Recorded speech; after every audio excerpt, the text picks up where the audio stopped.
sendiri, yang depan sendiri, oke, yang sedang melipat kabel, yang sedang main HP, tolong perhatiannya sebelum ibu mulai. Mbak Mimi, oke. Ibu mulai dulu. Sebelumnya, Assalamualaikum warahmatullahi wabarakatuh. Waalaikumsalam warahmatullahi wabarakatuh. Oke, sebelum kita memulai pembelajaran pada pagi hari ini, yang baiknya kita berdoa terlebih dahulu. Untuk ketua kelas atau pemimpinnya, Mbak Toifah bisa memimpin doa. Oke, baik. Perhatian semua, sebelum kita memulai pembelajaran, alangkah baiknya kita berdoa. Berdoa dimulai.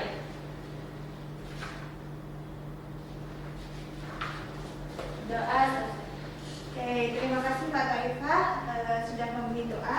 Ini sebelum ibu mulai, ibu mau nanya nih, hari ini yang tidak masuk siapa ya? Kenapa kok nggak masuk? Nggak tahu, Bu. Tidak ada kabar. Apa sakit ya? Ada yang tahu nggak? Nggak tahu juga, bisa Bisa.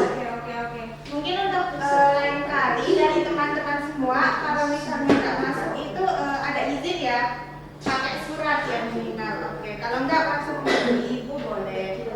Gitu ya teman-teman ya. Siap, Bu. Oke anak-anak, sekarang kita akan masuk pada materi atau bab baru ya, yaitu tentang asal dan basa. Nah, di mana di sini ibu itu akan mengkaitkan dengan isu pencemaran air. Gitu. Oke. Nah, sebelum itu ibu akan mengajak teman-teman semua untuk flashback sebentar nih. Sebelum kita masuk pada materi ini ya, ibu akan mengajak kalian untuk mengingat apa itu kelarutan. Masih ingatkah apa itu kelarutan? Masih apa? Udah gak ingat? Dulu agak lupa. Oke. Sederhananya ya, kalau kelarutan itu ketika kita membuat teh ya, teh manis, itu kan kita menambahkan gula nih. Nah, gula itu kita larutkan di dalam air, kita aduk. Nah, itu yang namanya larutan. Nah, di sini juga ada pertanyaan anak-anak. Apa perbedaan zat murni dengan larutan? Ada yang tahu? Ayo, siapa yang tahu zat murni dan larutan? Tadi kan larutan udah ibu contohin nih. Sekarang ada yang tahu nggak sih zat murni itu apa? Larutan itu apa? Ayo, siapa yang tahu? Coba Mbak Mimi tahu nggak zat murni itu apa? Zat murni seperti air, jadi dia nggak ada campuran. Oke, terdiri dari satu. Oke. Kemudian kalau larutan itu apa? Terdiri dari ada campuran. Oke, betul sekali ya Mbak Mimi dan teman-teman semuanya. Kalau zat murni itu contohnya air murni. Nah, ketika kita menambahkan sabun, misalnya nih sabun cuci piring. Nah, kita tambahkan nih sabun itu berarti menjadi sebuah apa? Ya, larutan.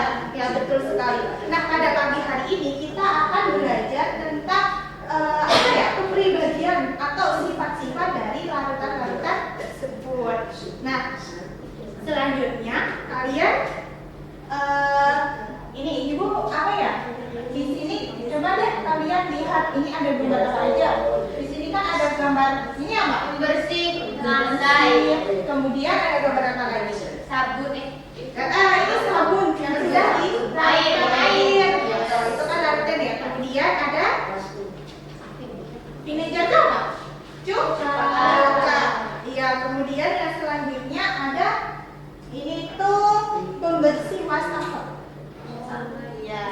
Nah, kalian sadar nggak sih sebenarnya kita itu setiap harinya itu selalu membuat larutan, iya kan? Iya. Namanya sabun. Nah, kemudian kita itu sering membuangnya setelah pakai. Misalnya nih, kita mencuci pakaian, kita kan melarutkan deterjen ya teman-teman ke dalam air dan kita gunakan untuk mencuci. Kemudian kita buang di aliran atau saluran air di rumah, ya nggak sih? Nah, kalian tuh pernah berpikir nggak sih kalau larutan-larutan itu yang kita buang ke saluran air itu memiliki sifat-sifat kimia yang dapat merusak lingkungan? Kalian pernah berpikir nggak? Enggak ya? Tapi pernah dikit ya Bapak Nita. Oke. Tapi sebenarnya menurut semuanya merusak nggak sih? Ada yang merusak, ada yang belum. Oke, oke. Maka dari itu hari ini kita akan membahas tentang hal itu. Kenapa kok bisa merusak? Oke, sebelum itu Ibu akan menyampaikan tujuan pembelajaran materi pada pagi hari ini. Nah, tujuan pembelajaran pada materi pada pagi hari ini yang pertama, mengidentifikasi sifat asam atau basa pada limbah rumah tangga seperti tadi yang Ibu jelaskan ya, ada deterjen dan lain sebagainya. Kemudian tujuan yang kedua, menganalisis perubahan pH dengan kertas lakmus melalui praktikum sederhana. Dan tujuan pembelajaran yang ketiga yaitu menyimpulkan solusi yang tepat untuk pencemaran lingkungan penyebab limbah rumah tangga. Oke, nah di sini Ibu memiliki benar-benar kok gini sih? Ini nggak bisa dijadikan. Kembali bersama kami di Metro Siang pemirsa permukaan Sungai Kamal Muara di Medan. Bentar ya teman-teman, mohon maaf. Nah ini di sini Ibu memiliki video, sebuah video tentang permasalahan pencemaran lingkungan. Tolong kalian perhatikan ya. Oke, karena ini mungkin suaranya dibikinin dulu ya. Sebentar. Tadi terlalu keras karena emang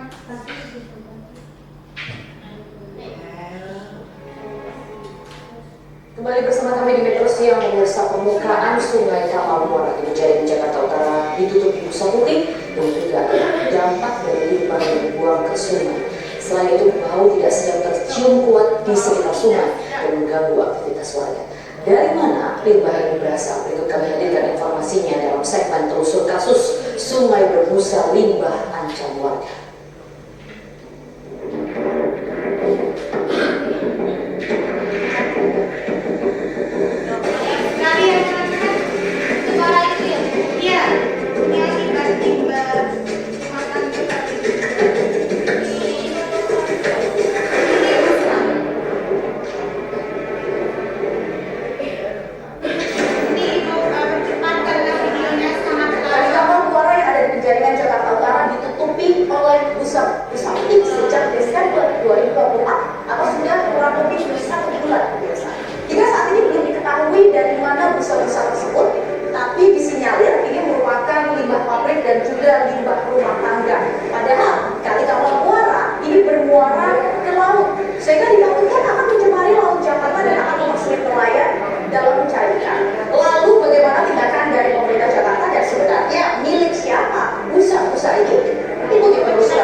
Aneka ikan milik warga dan kelompok tani di Kota Magelang, Jawa Tengah mendadak mati. Diduga ikan-ikan ini tercemar limbah yang mengalir ke sungai.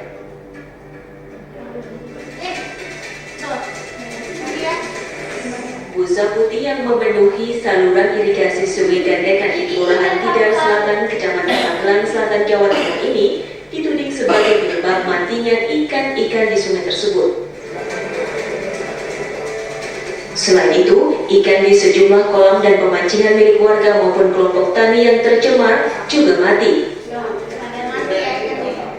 Itu langsung dari jam 4:30 itu airnya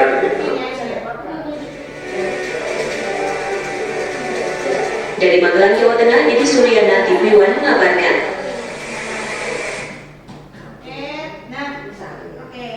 Udah ya, cukup ya videonya. Kalian bisa tonton sendiri kalau misalnya mau menonton, nanti ibu kasih linknya karena keterbatasan. Oke, nah dari video yang tadi ibu paparkan nih, menurut kalian apa sih yang kalian pikirkan setelah melihat video tersebut? Menurut kalian apa? Sungainya gimana nih? Kemudian baunya tidak sedap. Kemudian apa lagi? Menjijikan ya, banyak ikan yang mati. Nah, menurut kalian apa sih penyebabnya? Kok bisa sih seperti itu? Limbah. Oke, limbah apa? Limbah apa aja coba? Limbah cuci baju. Oh iya, bisa jadi. Kemudian pabrik juga ya, di situ turut berkontribusi dalam mengotori limbah. Kemudian ada lagi nih satu apa? Buang sampah sembarangan atau di sungai tersebut. Oke, tadi yang teman-teman bilang karena limbah pabrik, kemudian limbah rumah tangga ya. Nah, tapi coba kalian pikirkan nih sekarang secara kimia, apa sih yang sebenarnya apa sih yang sebenarnya berubah dari sungai tersebut? Apakah iya karena airnya menjadi hitam lantas tadi ikan-ikan itu pada mati? Menurut kalian apa? Gara-gara apa? Gimana? Kandungan? Ya. Kemudian iya betul sekali. Karena apa? Karena kandungan dari airnya itu berubah. Nah, ketika ada limbahnya, misalnya ini tadi limbah rumah tangga seperti deterjen, sabun dan lain sebagainya itu masuk ke dalam air. Nah, nanti airnya itu keseimbangan atau derajat keasamannya itu akan berubah. Nah, di mana ikan itu memiliki derajat keasaman yang ideal ada sekitar 6,8 sampai 7 sekian ya teman-teman untuk bisa bertahan hidup. Nah, misalnya derajat keasaman itu bertambah ketika ditambahkan sabun, nah itu ikan-ikan pasti akan mati begitu ya, atau terracuni begitu. Oke, nah dari situ ibu mau nanya nih, ini ada satu pertanyaan. Bagaimana cara kita membuktikan apakah cairan limbah rumah tangga seperti deterjen, sampo, atau larutan sabun cucian piring memiliki sifat asam, basa, atau netral? Nah, bagaimana mekanismenya? Kalian pernah berpikir nggak hal-hal seperti itu? Belum ya? Oke, maka dari itu ibu akan mengajak kalian untuk eksperimen sederhana. Bagaimana sih cara menentukan bahwa larutan-larutan tersebut itu bersifat asam atau basa dan mekanismenya? Mau? Mau. Oke, sebelum itu ibu akan membagi grup terlebih dahulu ya. Di sini kan cuma sedikit ya yang berangkat ya. Ibu akan membagi ke dalam 2 kelompok ya. Ini nggak apa-apa ya untuk kelompoknya Mbak Zika, Mera, dan Adit ya, cuma 3 orang. Nah, di mana nanti kalian akan mengerjakan suatu eksperimen. Ini ya, ibu bagikan LKPD-nya. Oke. Kalian bisa baca-baca terlebih dahulu bagaimana mekanismenya, dan di situ terdapat bahan ajar yang atau bahan bacaan yang kalian bisa baca-baca terlebih dahulu ya teman-teman. Ya Bu. Oke. Ibu beri waktu 1 menit untuk belajar terlebih dahulu untuk memahami ya. Sambil ibu menyiapkan alat bahan praktikum.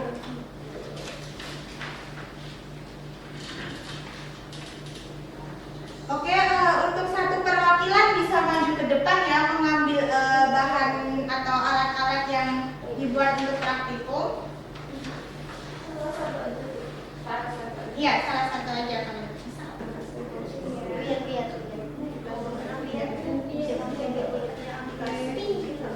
Ini untuk kardus merahnya.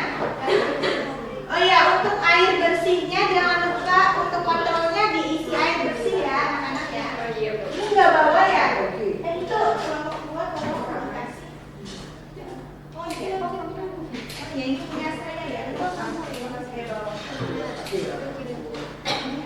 itu kayak air dari. Ini udah saya baginya merah. Boleh, Bu.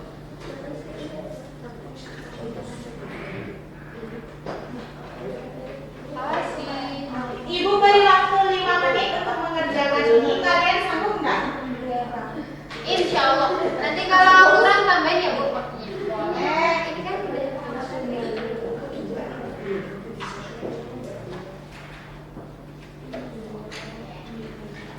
Yuk bisa dimulai untuk praktikumnya ya. yang ini ya Bu. Gimana? Ibu ini gimana? Dicelupin aja. Oh ya, ini untuk mekanisme kerjanya kan tadi udah ibu suruh baca ya. Nah, ibu jelasin lagi ya. Nanti dicelupin ya kerjanya. Kertas lampunya ini dicelupin ke dalam ini ya sampelnya. Dikasih air. Dikasih air. Nggak usah dikasih air nggak apa-apa, sudah bisa. Nggak usah nggak apa-apa. Yang penting yang ini yang air bersih ini sebagai kontrolnya.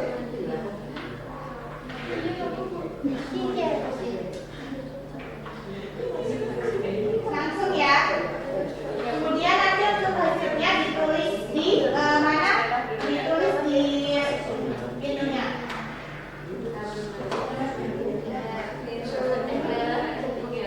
Kemudian nanti kalian bandingkan mana yang paling basah, gitu ya. Mana yang paling apa ya mempengaruhi itu. Misalnya nanti ada sampo sama apa ya sabun cuci piring ya anak-anak. Nah nanti misalnya merahnya yang mana gitu yang paling merah. Nanti kalian bisa bandingin.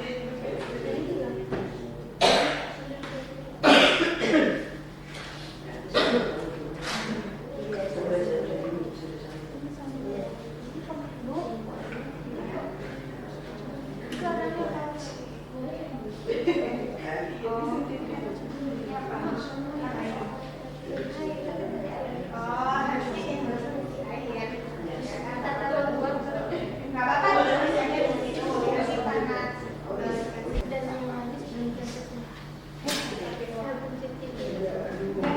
nanti ini ya teman-teman banding ini ya. Iya. Ini mana sama hasilnya, tapi ini sekolahnya gitu. Kalian bisa baca yang merah. Iya. Merah warna merah. Ya, baca ini.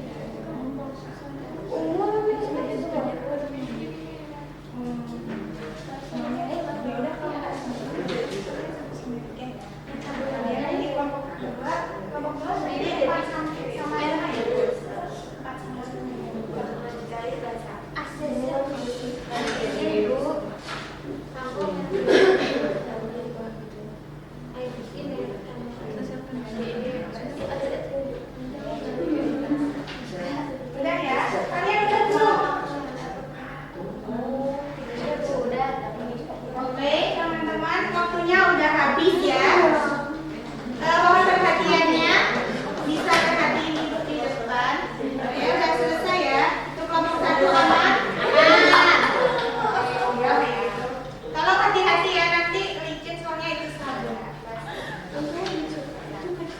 Ya, mungkin dari anak-anak tadi ada yang bertanya, ini kok sabunnya dikit banget, ibu pelit ya? Bukan seperti itu ya, ini karena limbah.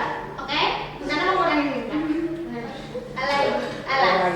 Benar ya seperti itu, bukan karena ibu pelit. Oke, mungkin dari kelompok 1 dan kelompok 2 setelah kalian melakukan eksperimen nih ya, sekarang waktunya kita untuk present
jadi merah dan sifatnya itu asam.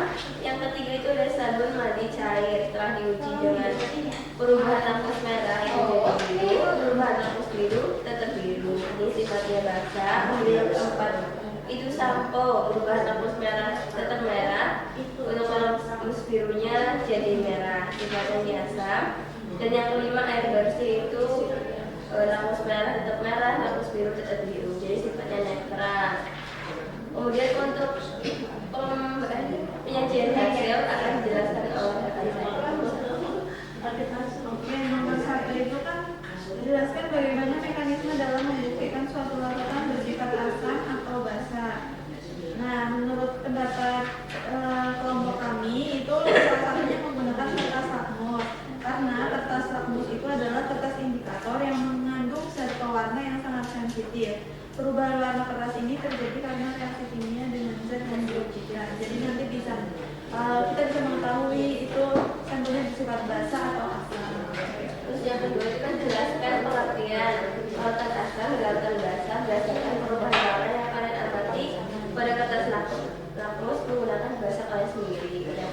Menurut kami pengertian larutan asam itu ketika diuji dengan lakmus merah itu warnanya tetap merah. Kemudian ketika diuji dengan lakmus biru berubah warna menjadi merah. Kemudian untuk larutan basah ketika kita dites dengan kertas lakmus itu lakmus merah jadi biru, lakmus biru jadi biru seperti itu. Ketiga air. Yang penting itu pertanyaannya sebutkan sifat-sifat larutan asam dan basa berdasarkan percobaan yang dilakukan dengan tes itu. Oke. Nah, kalau larutan asam dia itu akan merubah kertas lakmus yang berwarna biru menjadi berwarna merah. Sedangkan untuk larutan basa itu akan mengubah kertas lakmus merah menjadi warna biru. Kemudian untuk pH dari larutan asam sendiri itu pH itu di bawah 7 dan untuk basa di atas 7. Oh iya, sama contohnya ya? Oh ya. Terus contohnya yang asam itu tadi ada cuka, terus sabun cuci piring, sama sampo. Kemudian untuk yang basah itu tadi contohnya ada sabun mandi. Oke. Untuk kelompok 1 apakah ada tanggapan atau jawabannya sudah sama atau berbeda atau bagaimana? Sama Bu. Iya. Oke, Ini Bu ganti apa? kita tetap berikan tepuk tangan kepada kelompok 2. Nanti kelompok 3 bisa ditutup tadi kita ya. Nah, sekian dari presentasi dari kami. Mohon maaf apabila ada kesalahan. Waalaikumsalam. Terima kasih teman-teman.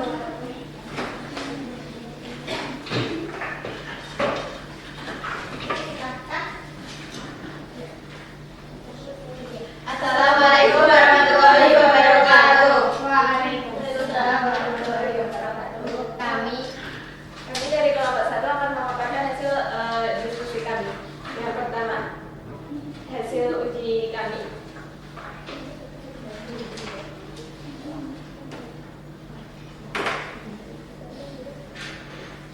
Hasil uji kami yang pertama itu suka perubahan lakmus merah tetap merah, lakmus biru menjadi merah, artinya asam. Sabun cuci piring, lakmus merah tetap merah, lakmus biru menjadi merah, artinya asam. Terus ketiga, sabun mandi cair, lakmus merah menjadi biru, lakmus biru tetap biru, berarti basah. Nomor 4, shampoo itu merah tetap merah, biru menjadi merah, artinya asam. Terus yang kelima, air bersih, merah menjadi tetap merah, biru tetap biru, artinya netral.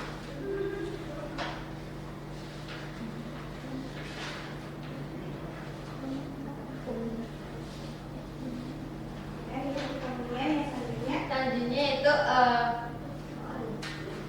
soalnya itu mengapa hasil perubahan warna pada kertas lakmus tidak cukup untuk digunakan dalam laporan resmi pencemaran lingkungan. Nah, dari hasil diskusi kami, hasil perubahan warna pada kertas lakmus itu tidak cukup untuk digunakan dalam laporan resmi pencemaran lingkungan karena hanya memberikan indikasi kualitatif, bukan pakai perhitungan gitu, bukan kuantitatif. Nah, kertas lakmus ini hanya menunjukkan apakah satu zat itu bersifat asam atau basa, tidak ada nilai pH-nya, jadi tidak spesifik gitu Ibu. Sedangkan kayak laporan resmi itu harus memerlukan data kuantitatif yang akurat seperti nilai pH gitu. Kemudian yang selanjutnya Nomor 5 yaitu solusi apa yang dapat Anda usulkan kepada masyarakat agar sifat asam atau basa kuat dari limbah rumah tangga dapat diterapkan sebelum dibuang ke saluran air. ya, menurut kalian apa? Misal ini loh, apa limbah rumah tangga kayak cucian itu nanti di difiltrasi. Tapi kan kebanyakan masyarakat nggak mau ya Bu, soalnya ribet gitu. Jadi mereka kayak lebih buang aja. Terima kasih. Gimana untuk kelompok 2? Apakah ada tanggapan atau sama jawabannya?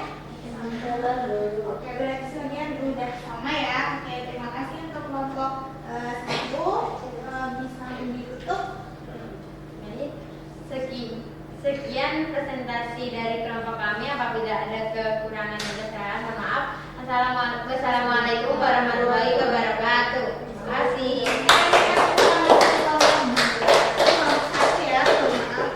Oke, betul sekali ya teman-teman. Jawaban dari teman-teman semua dan hasilnya alhamdulillah betul ya semuanya. Dimana tadi seperti yang kalian jelaskan ya bahwa asam itu mengubah lakmus biru menjadi merah dan larutan basa itu mengubah lakmus merah menjadi biru. Nah itu juga sudah tercantum di bahan ajar atau apa ya bahan bacaan kalian ini ya. Kalau kalian membaca nanti dibaca-baca kembali agar lebih paham begitu. Nah ini untuk sifat asam dan basa, larutan asam dan basa itu tadi juga sudah disebutkan ya oleh kelompok kedua, Mas Adik ya, terutama kalau asam itu memiliki pH di bawah 7, kemudian bersifat korosif dan memiliki rasa yang masam. Tapi tidak semua asam juga memiliki rasa yang masam ya. Kita tidak boleh mencicipinya.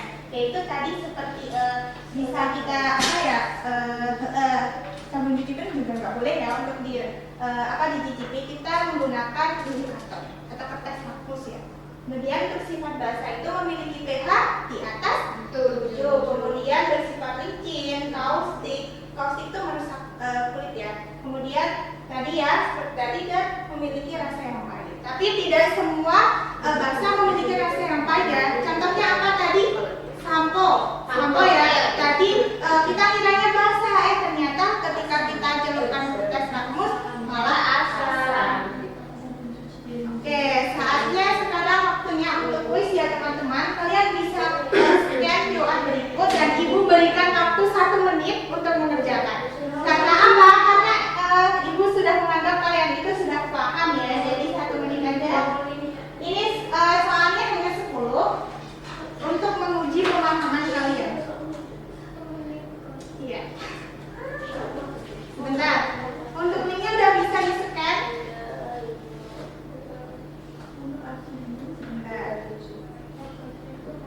Mungkin Ibu bagi juga ya di sini. Ya, dah. Yuk dimulai dari sekarang.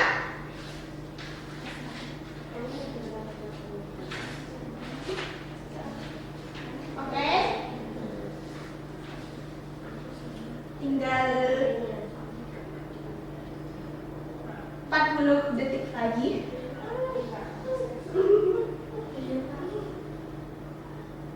Berapa detik itu? 40 detik lagi. Ini belum ada yang mengirim ya?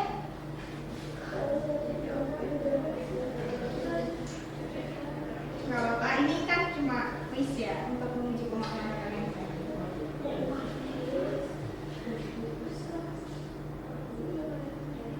Yuk. Oke deh, karena waktunya udah habis, Ibu tambahin 1 menit lagi. Oh udah 1 menit.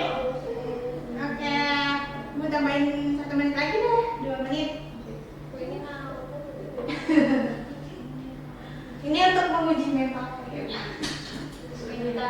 Mental. Tambah tuan ya nanti. Nah, Dikit kok, soalnya cuma sedikit.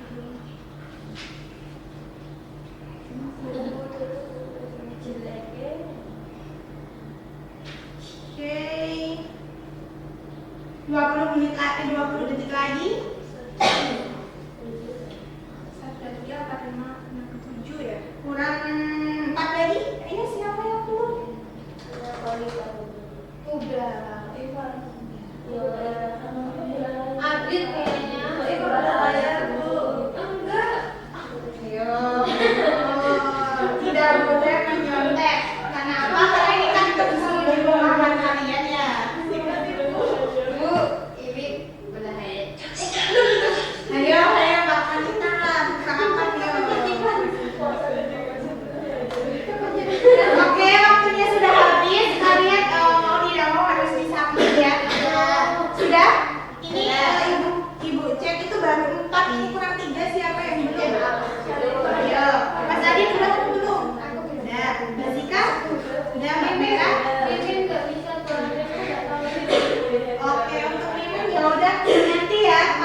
mengerjakan di sini ya.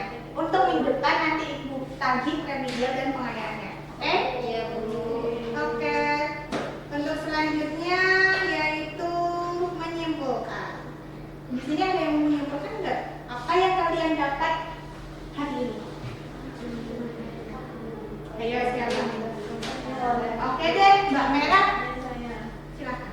Kita belajar tentang sifat asam basa. Karena tadi kan yang awalnya bilang permasalahan. Tolong didengarkan ya yang lain jangan cerita. Jadi permasalahan limbah tadi ada limbah rumah tangga itu kan ada sampo, sabun kayak gitu loh. Nah itu berhubungan juga dengan asam basa. Makanya kita tadi menguji beberapa ada sampo, sabun, terus ada ada juga. Terus apa lagi ya? Sampo, sabun mandi, yaitu ada sifat kita membuktikan dengan data Stamos, yaitu ada yang basah, ada yang asam. Nah, ini salah satunya ada cuka itu asam, kemudian sabun cuci piring yang ternyata kita tadinya kiranya itu basah, ternyata setelah diuji dengan kertas Stamos itu asam. Maka dari itu untuk membuktikan asam basah itu ya bisa jangan sembarangan gitu ada ujinya. Terima kasih Mbak Merah. Beri tepuk tangan untuk Mbak Merah itu. Ya, betul sekali ya yang dikatakan Mbak Merah ya, dan untuk apa Ibu mau menambahkan sedikit untuk mengurangi dampak pencemaran diperlukan tindakan penetralan atau pengurangan sifat basah atau asam ya dari limbah sebelum dibuang. Misalnya tadi yang dicontohkan oleh kelompok 1 yaitu dilakukan filtrasi atau penyaringan yang terdiri dari kalau kalian tahu itu ada kerikil, sabut kelapa, terus pasir itu ya. Nah, nanti itu bisa mengurangi sifat-sifat dari pencemaran tersebut. Kalau tidak kalian tambahkan batu kapur ya, CaCl. Nah, itu bisa untuk mengurangi apa namanya sifat asam. Kemudian kalau kalau enggak kalian bisa menambahkan bikarbonat. Nah, itu bisa menetralkan ya, begitu. Oke, mungkin itu saja ya dari Ibu. Untuk materi selanjutnya nanti kita akan belajar tentang derajat asam. Begitu ya teman-teman. Mungkin itu saja. Ada yang ditanyakan sebelum Ibu selesai? Cukup ya? Oke, mungkin itu saja ya dari Ibu sebelum mengakhiri pembelajaran pada pagi hari ini. Tolong untuk komplit Mbak Rika bisa dipimpin doa. Oke, perhatian semua karena pelajaran sudah selesai, mari kita akhiri dengan berdoa. Dimulai.